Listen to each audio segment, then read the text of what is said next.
WhatsApp everyone, welcome back to the channel. तो हम लोग कैश फ्लो स्टेटमेंट पढ़ रहे थे और दो पार्ट्स मैंने बहुत शानदार, एक 45 मिनट्स और एक 38 मिनट्स के अराउंड बनाए हैं, जिसमें मैंने आपके सारे बेसिक्स कवर करे हैं। मतलब अगर आप ये बेसिक्स देख लो एक बार तो कैश फ्लो में आपको कोई प्रॉब्लम आएगी ही नहीं। आज हमारी लास्ट क्लास होने वाली है बेसिक्स की, जो कि है class number 3 for basics of cash flow. और आज जो मैं बेसिक्स आपको कराने वाला हूँ वो है बचे हुए एडजस्टमेंट, जैसे प्रोविजन फॉर टैक्सेशन या इस तरीके की चीज़ें। तो आज की क्लास में हम बचे हुए एडजस्टमेंट्स कवर करेंगे। ये छोटी क्लास रहेगी और आपका फिर चैप्टर सीधा क्वेश्चन से हम शुरुआत कर पाएंगे। तो चलिए जल्दी से शुरू करते हैं और बेसिक्स ऑफ कैश फ्लो को कंप्लीट करते हैं। चलिए लेट्स बिगिन।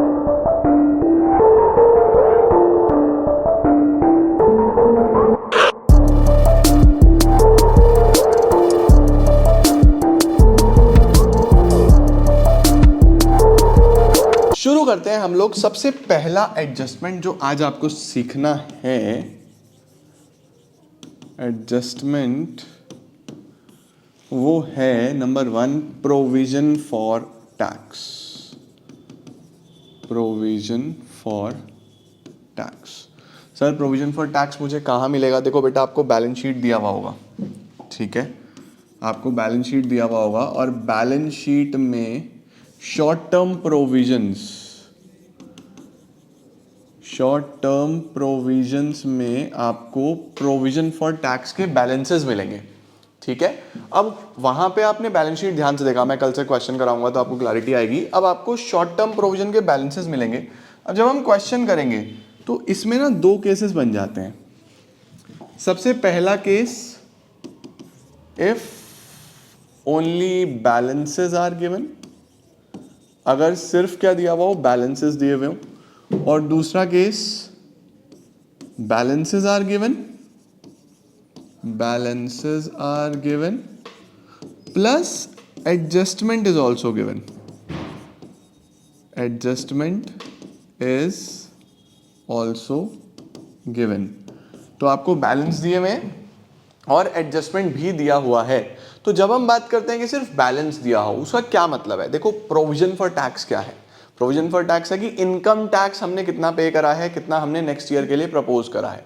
तो हमारे पास यहाँ पे जो प्रोविजन फॉर टैक्स है, अगर सिर्फ बैलेंस दिया हुआ है, ओनली द बैलेंसेस, यानी नीचे एडजस्टमेंट्स में कुछ नहीं है, तो आपके पास एक तो प्रीवियस ईयर की वैल्यू है और आपके पास एक करंट ईयर की वैल्यू है।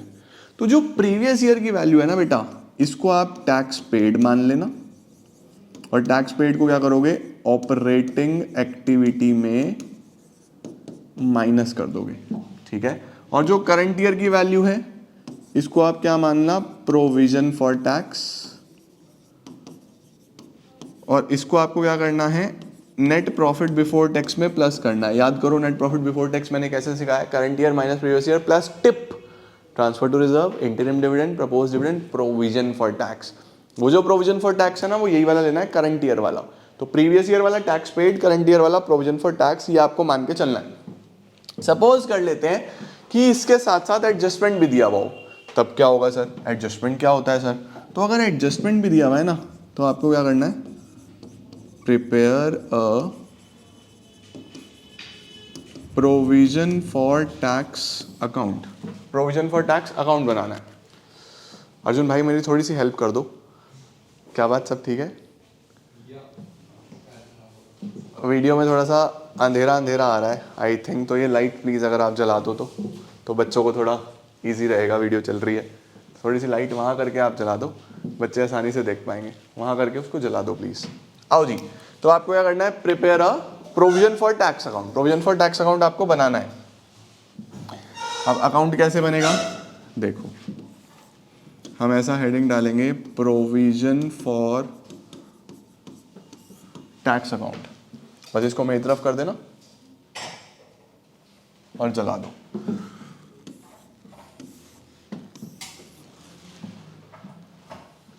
हाँ, अब आया ना मजा सा, थोड़ा मजा आ गया, thank you. Provision for tax account में बेटा यहाँ लिखना opening balance by balance brought down. जैसे प्रोविजन फॉर डेप्रीसिएशन में भी बैलेंस इधर लिखा था ना, वैसे ही प्रोविजन फॉर टैक्स में ओपनिंग बैलेंस लिखना है इधर। उसके बाद इधर लिखना टू बैलेंस कैरिड डाउन, ये इधर आ गया। देखो ऐसा, इधर ओपनिंग बैलेंस, इधर क्लोजिंग बैलेंस। ये आपका प्रोविजन का ओपनिंग आ गया और ये आपका प्रोविजन का क्लोजिंग बैलेंस आ गया, राइट। अब क्या करना है, देखो प्रोविजन फॉर टैक्स एक लाइबिलिटी की तरीके से काम करता है, तो ये इधर बढ़ेगा और इधर कम होगा, सही है। अब इसको समझो कि प्रोविजन फॉर टैक्स है क्या। आप ये मान लो कि एक तरीके से आपने प्रोविजन फॉर टैक्स का मतलब है कि आपने कोई बॉक्स बनाया हुआ है और इस बॉक्स में आप टैक्स के लिए पैसा जोड़ते हो, ठीक है। बॉक्स बनाया हुआ है और इस बॉक्स में आप टैक्स के लिए पैसा जोड़ते हो।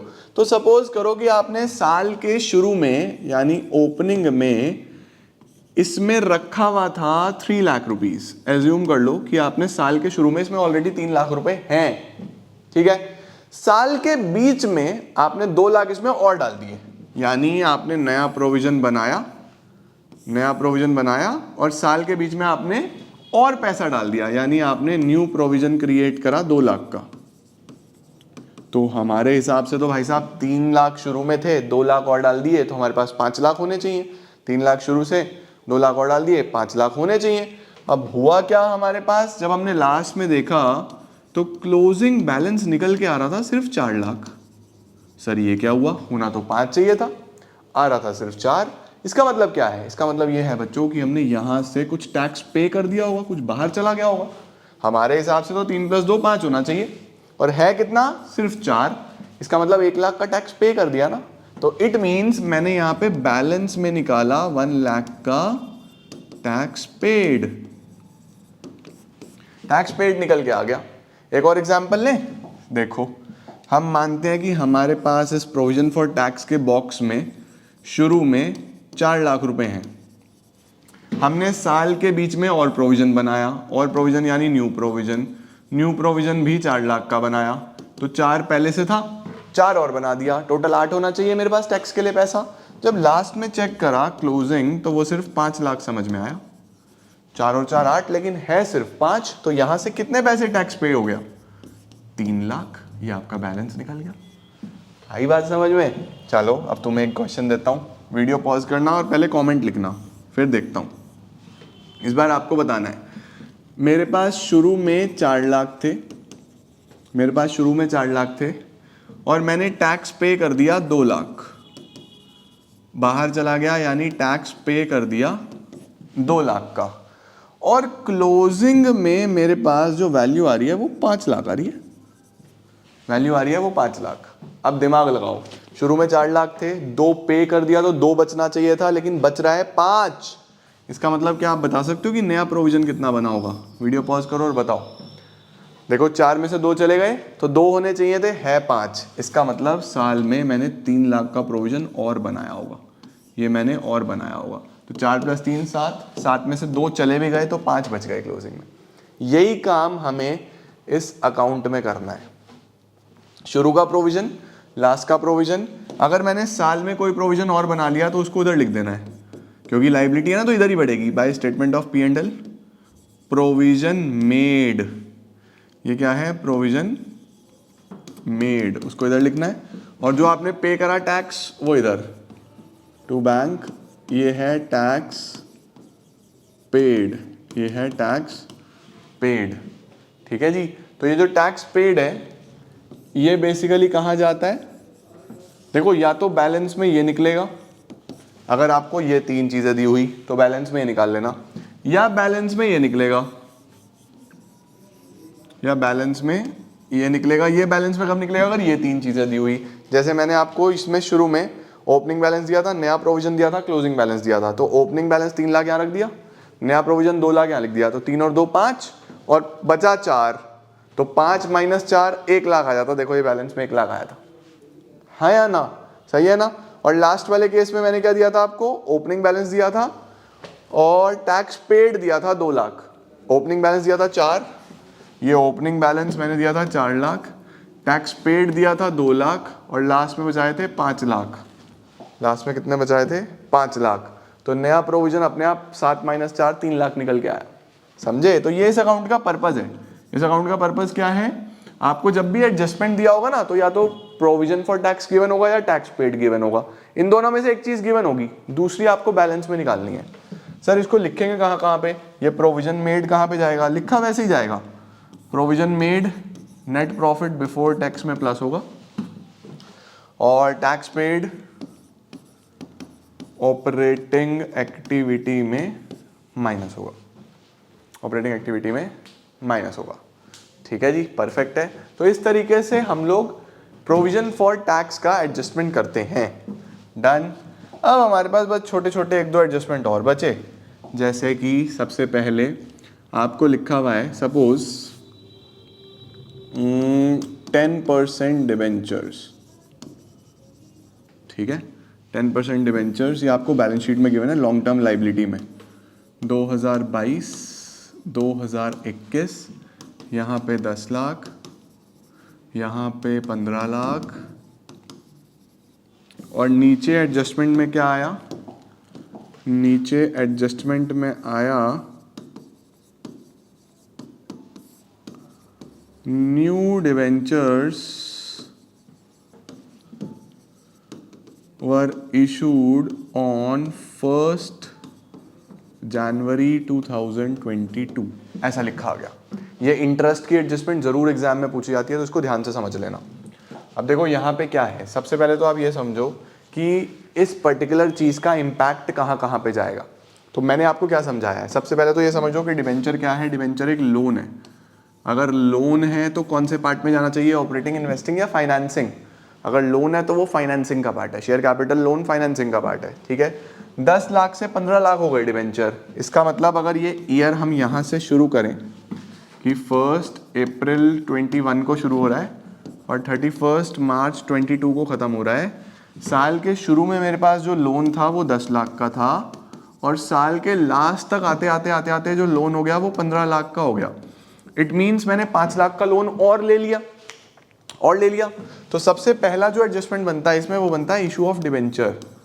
इशू ऑफ डिबेंचर हम कहाँ क्या करेंगे, फाइनेंसिंग एक्टिविटी में प्लस कर देंगे। पैसा आ गया कितना, 5 लाख रुपए।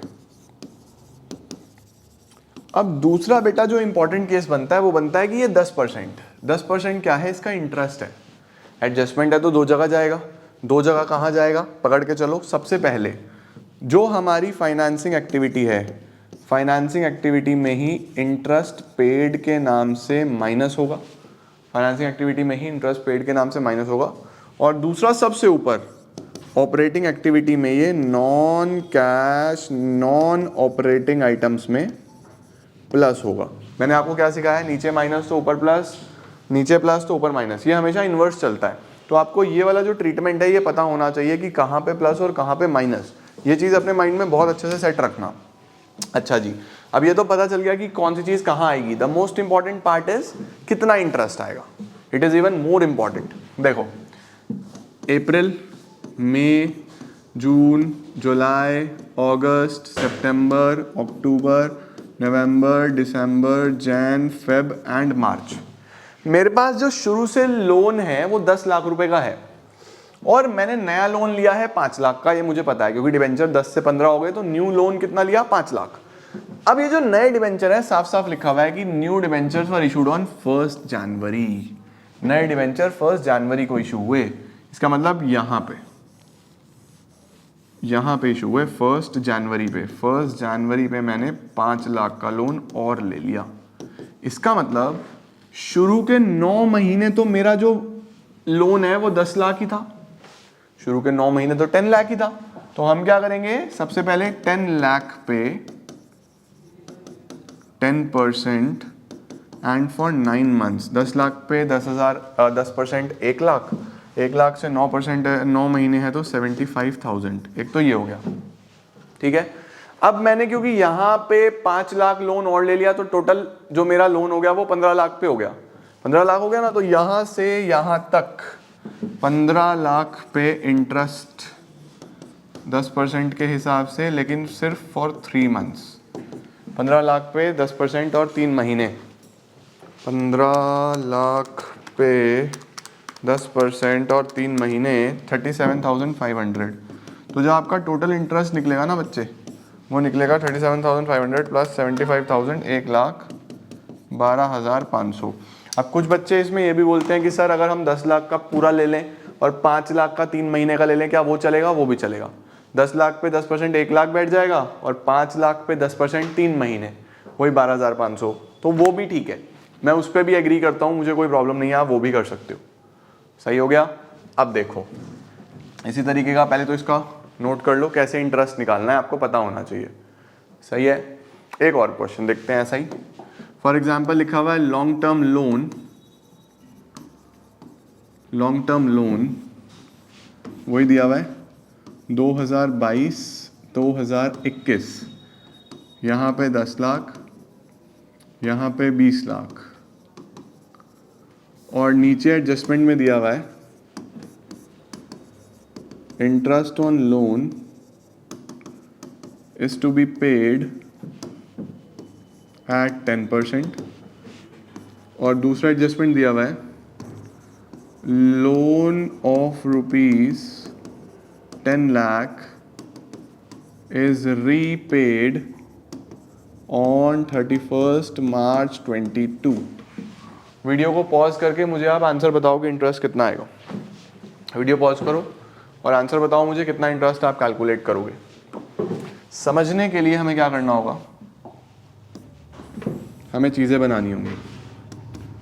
1 अप्रैल 2021 से 31 मार्च 2022 तक सबसे पहले क्या आता है, अप्रैल, मई, जून, जुलाई, अगस्त, सितंबर, अक्टूबर, नवंबर, दिसंबर, जन, फेब और मार्च। ठीक है, ये हो गया काम।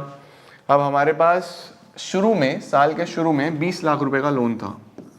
साल के शुरू में the loan is worth 20 lakhs, और साल के लास्ट तक आते आते आते आते हमारे पास जो लोन आ गया वो 10 लाख का रह गया। इसका मतलब सबसे पहले तो आप फाइनेंसिंग एक्टिविटी में लिखोगे रीपेमेंट ऑफ लोन, 10 लाख रुपए पैसा जाएगा माइनस में। ठीक है, सवाल उठता है कि सर इंटरेस्ट कितना देना है। इंटरेस्ट देना है बेटा जी 10% के हिसाब से। लोन का रीपेमेंट कब हुआ ये इंफॉर्मेशन आ गई।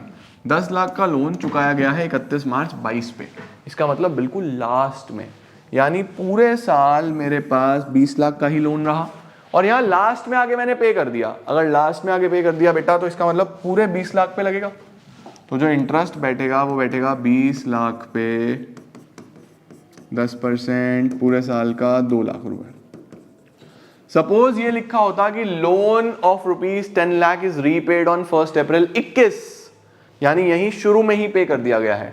अगर शुरू में ही पे कर दिया गया होता ना बेटा तो फिर हम मान लेते कि यहीं पे कर दिया 20 में से 10, तो 10 लाख पे 10% 1 लाख रुपए इंटरेस्ट आता।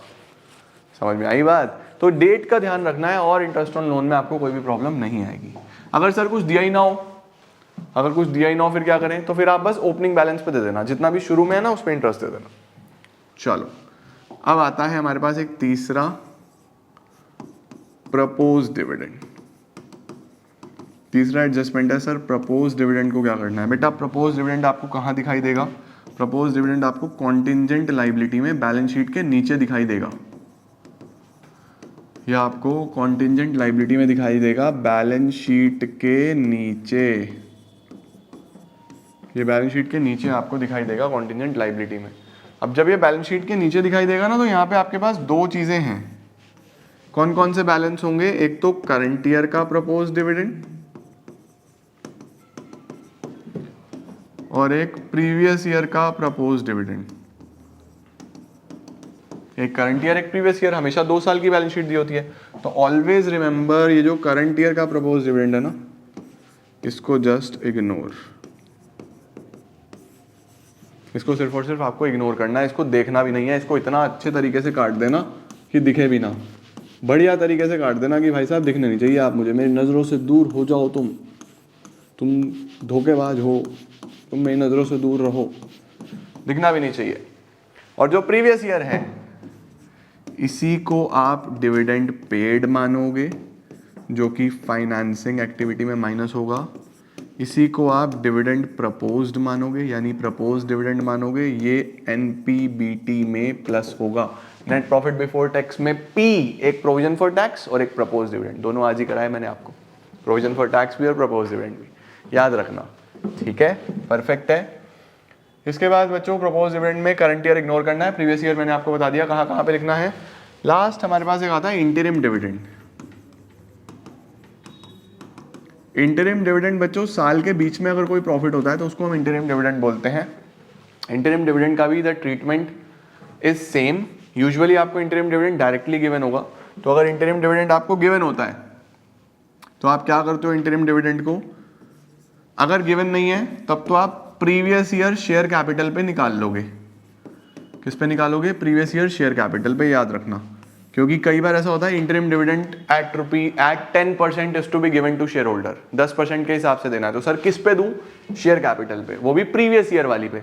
सपोज शेयर कैपिटल 20 लाख और 30 लाख है, पिछले साल 20, इस साल 30, तो 20 लाख पे 10%, 2 लाख के हिसाब से आपको पे करना है, ठीक है। और इंटरिम डिविडेंड शो कहाँ होगा, इंटरिम डिविडेंड के भी आपको दो चीजें करनी है। क्या करना है, एक तो इसको एनपीबीटी में